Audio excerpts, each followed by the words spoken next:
on YouTube. Apologies to the YouTube audience. In case anybody missed it, RJ Ochoa here. I'll be live after each and every single Dallas Cowboys game, both here in the Bleacher Report app for those of you who are watching on the app and on the Blog on the Boys YouTube channel. Like I said, I'm everywhere all the time, 24/7, 365, talking about, discussing, analyzing the Dallas Cowboys, the team we all love, the team we all love to hate. And again, the first preseason game of the season in the books for this team, 31-21, the final score.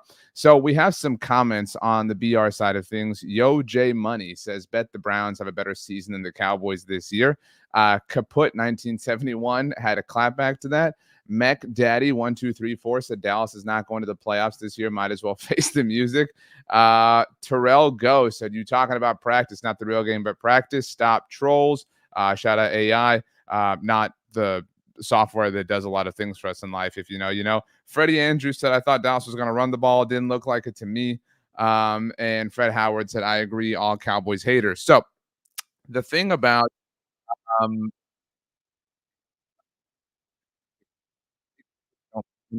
because we're waiting on Brian Schottenheimer to offer an update on Joe Milton, who left this game, as we all know, with an injury. But that being said, this was not the finest hour for the Dallas Cowboys. I don't think any one of us are going to lie to ourselves. I don't think any one of us are going to cope in that way. I think we all know and understand that this was a tough game for the Cowboys in a lot of ways, and a game that has made me kind of change my mind on something, if I'm being honest with you. I have never been somebody who has felt like starters have to play in the preseason. I'm not.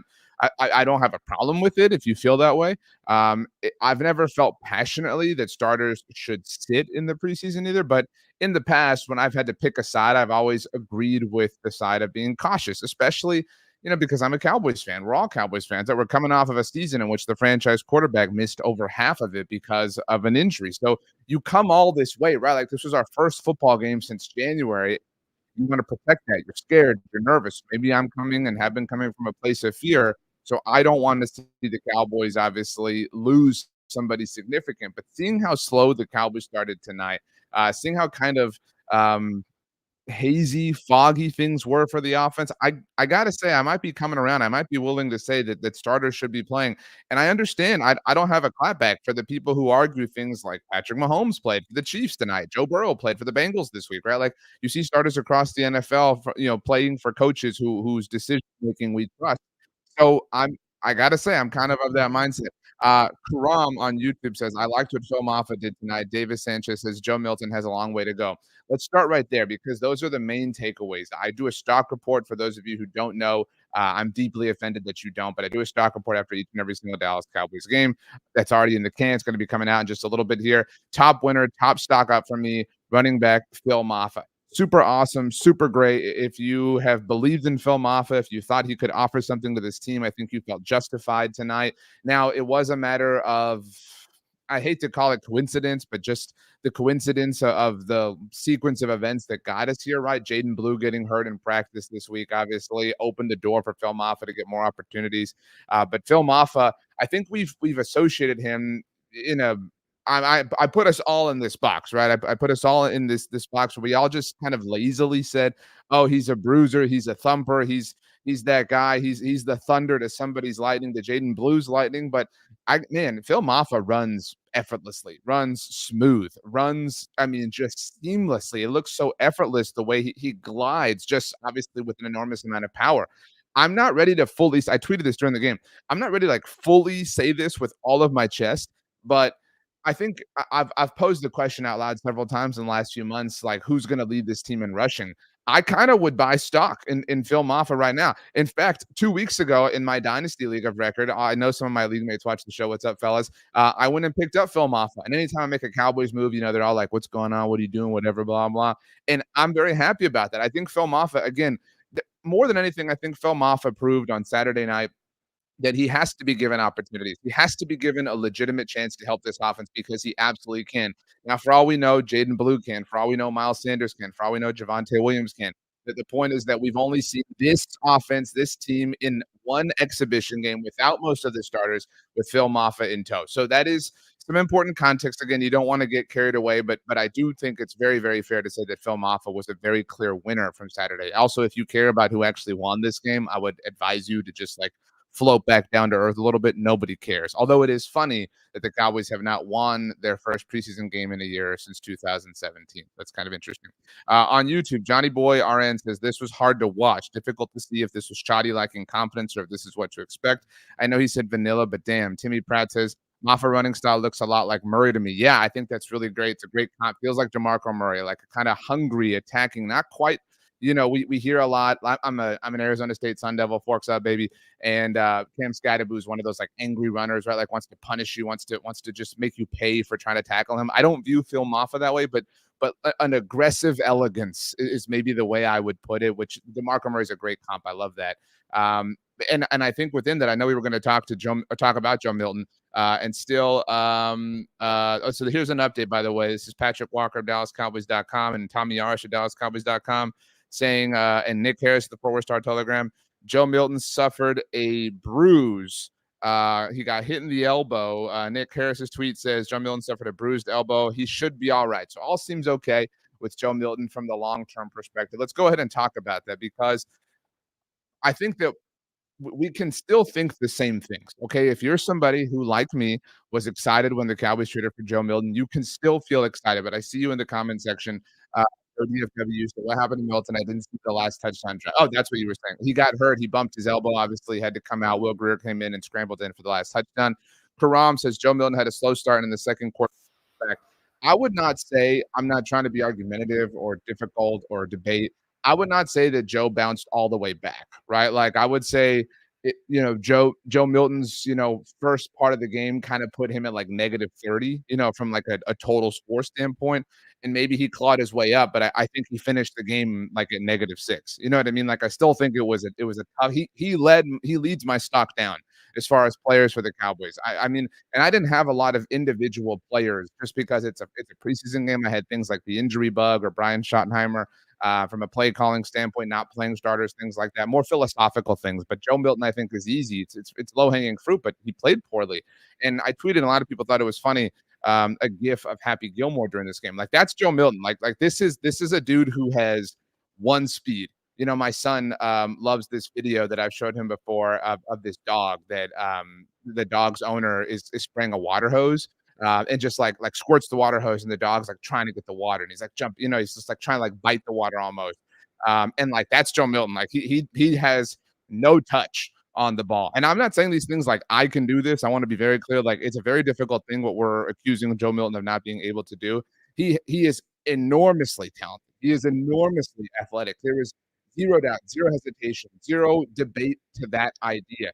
He just needs some time. And I think the reason I believe you can still be excited is because we knew that, right? Like we knew he had a cup of coffee in the NFL before the Cowboys acquired him. We knew this. If you're an NFL draft fan, the book on him coming out of Tennessee or Michigan, I mean, like the whole book on him this whole time has been that man, he can chuck it all the way downfield, but he's really got to kind of learn how to play quarterback. The easy comp is Josh Allen.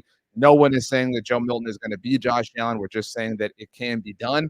It's a project for Brian Schottenheimer to work on, and it was never going to yield positive results in the first week of the preseason. But I do want to talk to you silly hooligans out there who are in my mentions who are saying things like, this is no different than Trey Lance. And I'm about to say this sound disparaging to Trey Lance because I'm rooting for him. I hope Trey Lance is able to catch on with the Chargers. He's never really had the right opportunities line up for him. He's just kind of had bad break after bad break.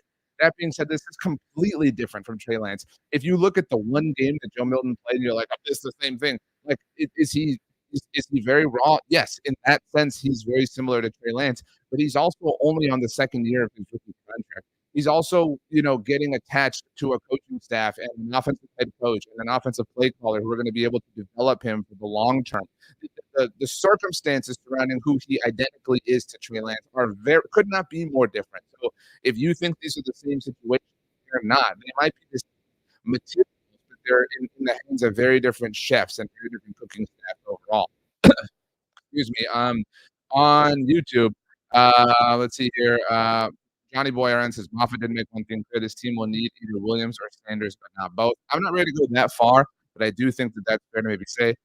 Timmy says people shouldn't put too much into most of what we saw tonight. Most starters didn't play, including their immediate backup. Running back position is wide open, which is what I was waiting to see. I think that's fair. Now let's go back to a different stock down. Like I said, I didn't have a lot of individual players, but I think that this point is pretty obvious at this point, right? Like we're saying, okay, like right now, if I asked any of you, whether you're watching on YouTube or Bleacher Report live, or you're watching after the fact, or you're watching one of the clips that I put out on social media, if I asked you to tell me if I told you you can keep 4 running backs on the Dallas Cowboys, who are your 4? I don't know what order you're putting them in, but I would guess that your 4 are in some order as mentioned, Miles Sanders, Javonte Williams, Jaden Blue, and Phil Maffa. Those are your 4. We don't have to count Hunter Luepke in this conversation. We can acknowledge and understand that he's classified in a different way, but I don't think that Deuce Vaughn is even close to your kind of cut point here. And that's why Saturday night was not necessarily great for Deuce Vaughn. He did draw the start, but he stood out the least. Obviously, Phil Maffa was kind of the man and the dude who really kind of stole the show. But I would offer that the second most impressive running back on the Cowboys roster was Malik Davis. Phil Maffa finished the game, in case you're curious, with 10 carries for 36 yards. Malik Davis, 7 carries, 63 yards. Meanwhile, Deuce Vaughn, 2 carries, 11 yards. Now, we know that Deuce Vaughn's team is not carrying the ball 15 times or anything like that. But we're deep into Deuce Vaughn's career at this point in time. The math is just suggesting one thing right now, and it doesn't work out well for him. And that's why he's got to have a huge preseason. And that did not happen on Saturday against the Los Angeles Rams. This isn't to sound rude or to be rude against Deuce Vaughn, but again, I feel like if you watch Saturday, if you watch Saturday with an open mind, you said, okay, I'm willing to have Deuce Vaughn, impress me, have him give me a reason for him to stay. I don't think he did. And that's just the way it worked out. And it worked out even worse for him, like I said, that Phil Maffa did so well. Malik Davis wasn't even on this team like 48 hours ago, whatever it was. I mean, and came in, and I think if I asked you right now, if I told you, okay, you know what, you can keep it. Who's it going to be, Malik Davis or Deuce Vaughn? I don't think you would struggle. And again, we're not here to say anything bad or poor or negative about Deuce Vaughn, but I think you would. I think 100 out of 100 people would pick Malik Davis at this point in time. On YouTube, Steve says use Vaughn as a wide receiver. Johnny Boy, as far as the 4 running backs, is Williams, Blue, Mafa, Davis. Oh wow, cutting Miles Sanders. Joe DFW Aviation says, why didn't they play Will Greer more? Joe, to that I would say, that's what makes the situation different than Trey Lance, right? Like, I know that there are a lot of people, myself included, who are criticizing Joe Milton's performance on Saturday against the Rams, and it goes without saying that we hope he's fully healthy. That being said, what the reason the Cowboys played him so much is because they know this, because they know that he's raw. They know that he needs help. He needs these opportunities. People, for whatever reason, draw comparisons to the Trey Lance situation with Joe Milton. And what Trey Lance did not get was this. What Trey Lance did not get was this exact opportunity, this exact environment, these preseason games. And so while Will Greer can offer something, the idea is that Joe Milton might be able to blossom into something. We love Will Greer, but I think we know what Will Greer is, right, as far as an NFL player, and he's accomplished a lot. But I think the Cowboys believe, because of the contractual place that they're at with Joe Milton and a bunch of different factors, they might be able to get more out of Joe Milton in the long term. So it's worth investing this time in him right now. I think if the Cowboys had to go win a game today, they would play Will Greer over Joe Milton. But they're investing that time, they're investing that energy, they're investing those resources to try to mine that player, the player being Joe Milton, to ultimately get the best possible version for the future of their team, for the future of the roster, for the future of his time with the team relative to the contract that he's on, that he was drafted on last year. Good question, though. Jeff Fox says, Eagles back at QB, Tanner McKee is better than Dak Prescott. Nice, Jeff. Jeff, just keep in mind that you came to a Cowboys stream on a day that the Eagles weren't even playing on a Saturday when you could be out doing who knows what, but you're here talking about a team that you hate. So good for you, Jeff. You're really killing it. Anyway, I think that other winners for me, other stock ups, Jalen Brooks, I think had a great game. I know people are all in love with Tristan Holden, and I'm not saying that I'm not in love, but I think that Jalen Brooks, look, again, I don't think anybody won a roster spot. If anybody did it, that was on the bubble, on the fringe, it might have been Phil Maffa, although I don't think any of us believe that Phil Maffa was on the fringe. I think we all had him. DC55 says, "What's up, RJ? How you been? Happy football is back." That's right, me too.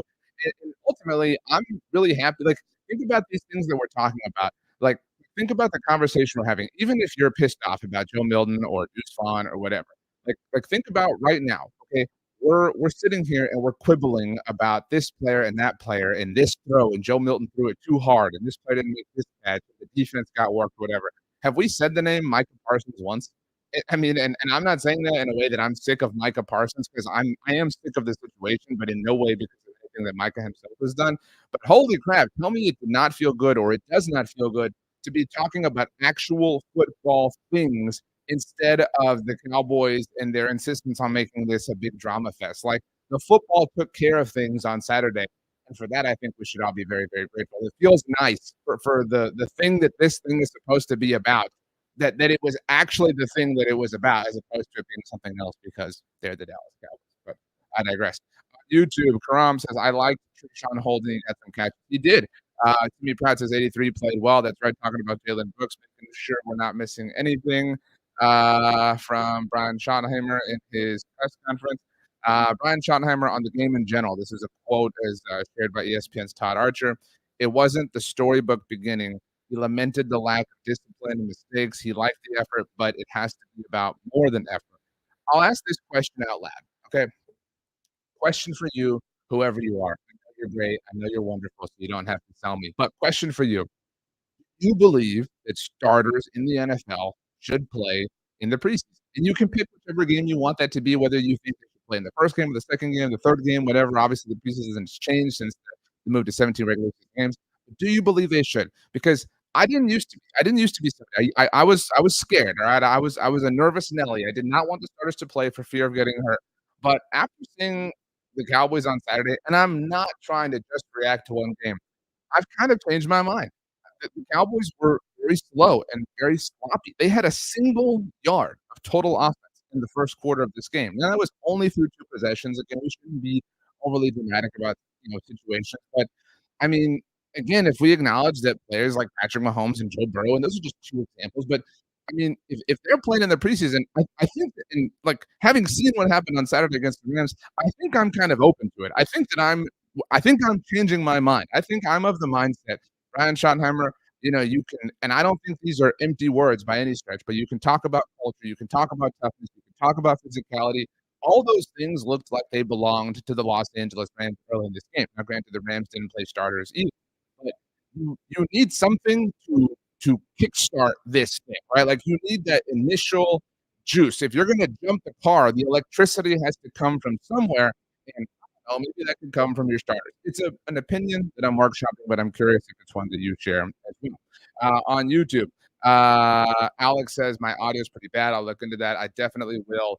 Not sure what to do about Alex, but I promise you it's something that I will absolutely work on. It's preseason for all of us. It was preseason for the broadcast. I don't know if anybody saw this, but zeroth at the beginning, the first and 10, like the 1 ST, it said zero, like 0 T. So I'll definitely work on it. Appreciate it, Alex. To answer the question that I posed, let's see here. Steve says maybe have the starters play a little to work out the rust. Johnny Boy RN says this team still struggled to run the ball and stop the run. That needle hasn't moved. So parlaying Johnny Boy's point into the discussion that we're having here, we acknowledge, we understand that the 2025 Dallas Cowboys are a different team than the 2024. Nobody is saying that they're the same. But we know that the Cowboys have, for a while now, struggled to be able to stop the run. We know that you're not playing with your starters. We know that Osa Digizu is not out there. We know that Micah Parsons is not there. We know that DeMarcus Lawrence is gone, et cetera, et cetera, et cetera. You are not doing anything to dissuade us from believing that when you don't have the ability to stop the run, right? Like we can only make up for you to a certain extent, right? We can only to a certain extent say things like, well, it's the preseason, well, the starters aren't out there, well, these are backups, well, whatever, whatever, whatever. Like at a certain point, if you want the narrative to be different, it's got to become different. You have to change the narrative. You can't expect things to be different just because it's a new season and the calendar turned, right? Like you have to prove that they're different. And proving it isn't what matters, right? Like ultimately, it being different is what matters the most. That's why, again, I kind of go back to the idea of being fond of the idea that the Cowboys should ultimately involve some starters. Maybe they will next week. Who knows? It was, I don't want to say disappointing. It was whatever. I don't know that any of us. I think if you have any kind of good vibe or any kind of good momentum, any kind of good feeling or any kind of good emotion as a result of Saturday night, it's associated with the fact that football is back, right? Like your heart is happy, your cup is full. You got to watch the Dallas Cowboys play football game, and I don't knock you for that in any way, in any stretch. That makes sense to feel that way. But if you're talking about things to be excited about as far as what we saw, even applying proper context, it's preseason starters, backups, whatever, there's Phil Mafa, right? And that's kind of it. Like what I'm not trying to be a jerk, but what is thing number 2, right? Because it's pretty universally agreed upon that thing number 1 that we're all excited about is Phil Maffitt, right? Like, okay, cool. We agree, which is a rare thing, by the way, for all of us to, like, agree on something, but if we all agree that the thing that we're most excited about is Phil Maffa, what's number 2? What's the second thing that you came away from on Saturday and you went, "Damn, that's cool. I'm pumped. That's exciting." If I'm trying, I think I would say the play of the linebackers. Obviously, DeMarvion Overshown is a question mark in terms of when he's gonna return, if he's gonna return, right? Like, that all kinda remains to be seen. There was no Kenneth Murray, there was no Jack Sanborn, like, those are the veteran acquisitions the Cowboys made.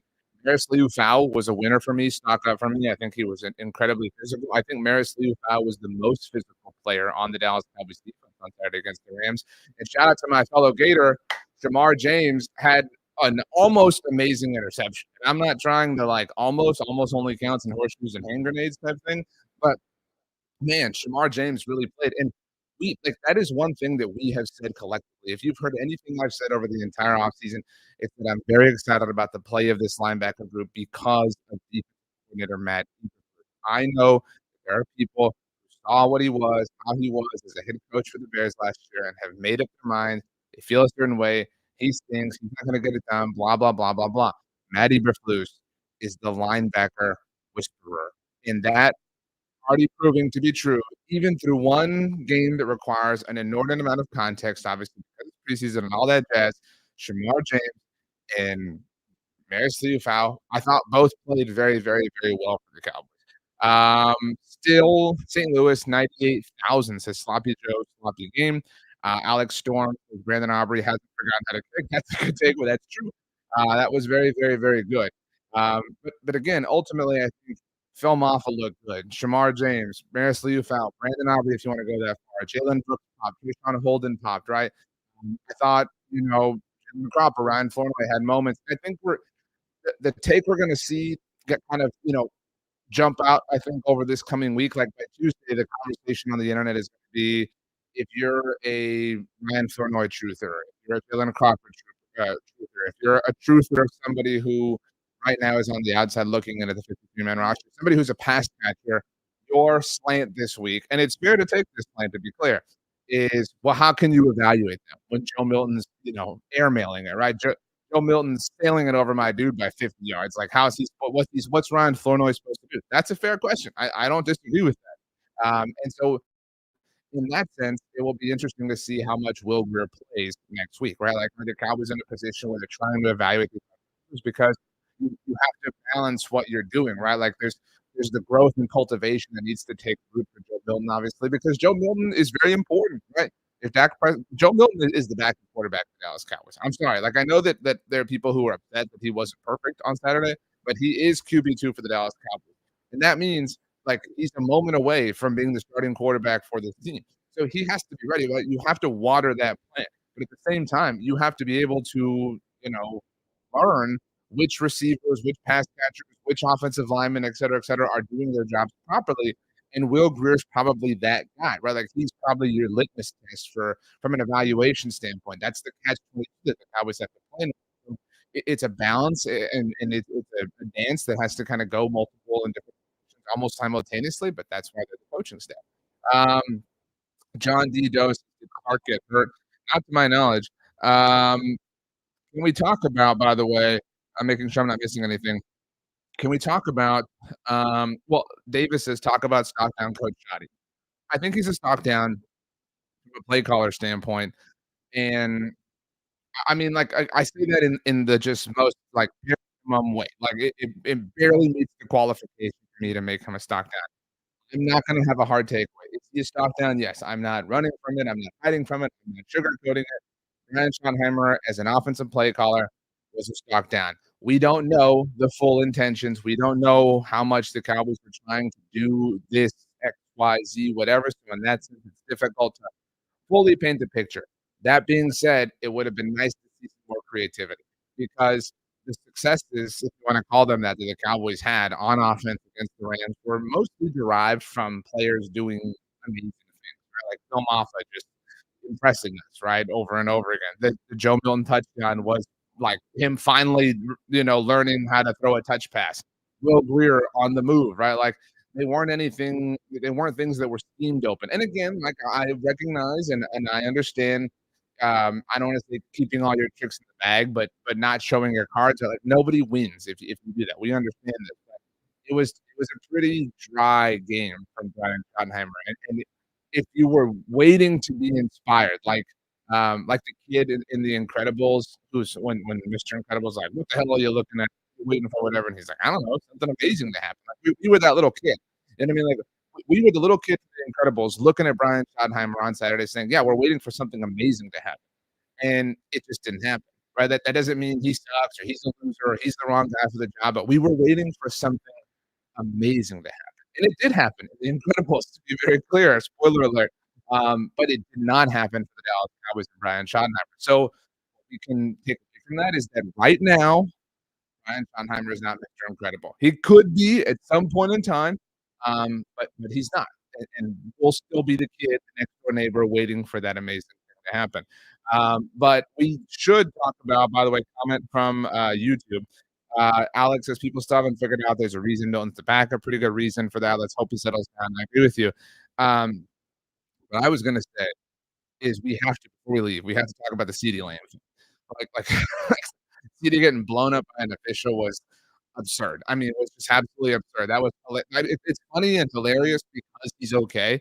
But if he hadn't been, I mean, I don't even know what we I really don't know what we as a fan base would have done. We would have been in the mud pretty bad, and I don't think it would have ended well. I think we would have been pretty morose and pretty upset, and we would have had a lot of pitchforks is maybe the best way to put it. But it's the first of 3 preseason games. There's only 2 more left, and then it all counts for real. That's exciting, and the results don't matter. There are things to take away, but do not be upset that there's a lot of things to be upset about. Don't be upset the Cowboys lost. But so those are my initial thoughts. Apologies if there were any technical errors. This was our first time flying this plane this way, but every Dallas Cowboys game this season is going to be a post-game show that you can catch live on the Bleacher Report app or the Blog of the Boys YouTube channel, whichever platform you prefer. You can, of course, follow me. I'm RJ on any social media, X, Instagram, Threads at RJ Ochoa. My Facebook's RJ Ochoa. Go like my page. I'm on TikTok, RJ.Ochoa, Blue Sky, LinkedIn, wherever you get content. I'm there talking about the Dallas Cowboys. If you're on the Blog on the Boys YouTube channel, like the video, subscribe. And if you're on the YouTube channel, if you're not, head over there because we'll have another video out talking about this game tomorrow on Sunday and then again on Monday. It's football season. We're here. We're in each other's lives all the time, each and every single day. But now I'm going to bid you all adieu. I had some cheesesteak for dessert tonight, and it was fantastic. So I hope that you had something delicious, hopefully nutritious. I mean, this was nutritious, but not in the best way. Hopefully you had something delicious and nutritious, but maybe nutritious. Sometimes you got to live a little. I hope you were able to live a little yourself. Thanks so much, everybody, for hanging out. I hope you have a wonderful rest of your weekend. Like I said, more videos coming over the weekend, and as the week starts, on the Blog on the Boys YouTube channel and all over my socials as well. Phil Mafa forever. I mean, and he better not change his numbers. 37. I came away from this game absolutely loving Phil Mafa, and I'm certainly you did too. So I'm excited for the future NFL ultimate pressure. Obviously going to happen. Thanks so much, everybody, for hanging out, and we will see you next time.